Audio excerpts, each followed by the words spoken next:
We're in the beautiful Mellon Galleries at the Virginia Museum of Fine Arts, looking at a painting by Berthe Morisot, the Jetty, Isle of Wight. She was on her honeymoon. Morisot marries Eugène Manet, the brother of the painter Edouard Manet, and they travel to the United Kingdom for their honeymoon. They spend time on the Isle of Wight. This is a place that she's chosen for her honeymoon precisely because it is a fancy place to go. There's regattas and yachts and sailboats and fashionable people wearing fashionable clothes, and she's staying at a really nice inn. And we really have very little of that here. We see a lone figure on the beach. She's wearing a white dress and a straw hat, and she almost blends into the sand. And a couple of figures walking along the jetty who blend into the sea behind. The format of the painting is horizontal. It's a standardized canvas size that was available at artist material stores at the time, but it does lend itself very well to landscape and seascape in particular. It really emphasized the vastness of the ocean. We see a little brushstroke of teal paint that emphasizes the depths of the ocean and the distance. She is very much a landscape painter at heart. In the 1980s, many pioneering feminist art historians focused primarily on Morisot's interior scenes, where her mother and sisters are acting as her models. But I think we've realized that that's just one component of a much larger practice. Which is really amazing because she's a proper bourgeois woman who has to maintain a level of respectability. But here she is outdoors with a canvas and a palette. It shows a real commitment on Morisot's part because she wasn't able to just walk outdoors and set up her easel. She had to have some type of chaperone.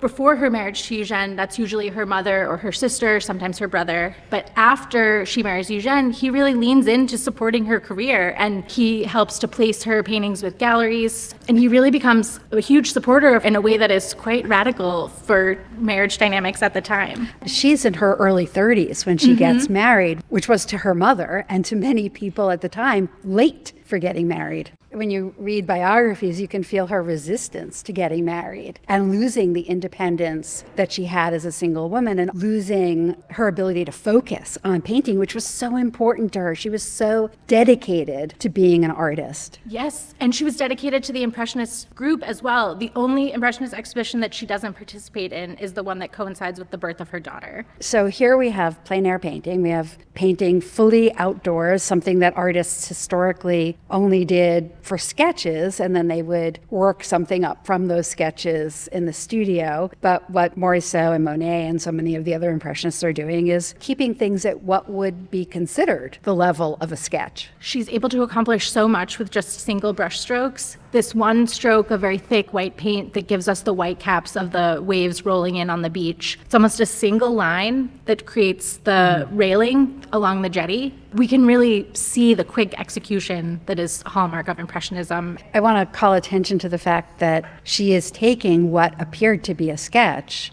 and exhibiting it as a finished painting. So much has been said about the kind of criticism that the Impressionists receive, and many people commented on the lack of finish. And Morisot's criticism at first glance seems not so severe as some things that her colleagues like Monet, Degas received, but it's often couched because of her gender. They're not considering her as an artist of the same caliber as her peers. It's hard to overstate the challenges that she faced as a woman artist. When I look at the painting and the sketchiness of it and the way that we can see how she constructed the painting, we see the brushstrokes, we see where she decided to make the paint thick, where she decided to make it thin, where she diluted the paint, where she decided to leave areas of the primed canvas exposed. You can see that particularly on the lower left here, where the sandy beach and the rocky jetty blur together into a very thin layer of paint. It's the sketchiness that's brave and daring, but so is the reduction of human figures into tiny little touches of paint. It's a kind of deliberate choice to focus on these aspects of nature as opposed to the figures that make up modern life, although we do see some of the infrastructure of modern life. There's a part of me that wants to say we're looking at a painting of nothing. It's just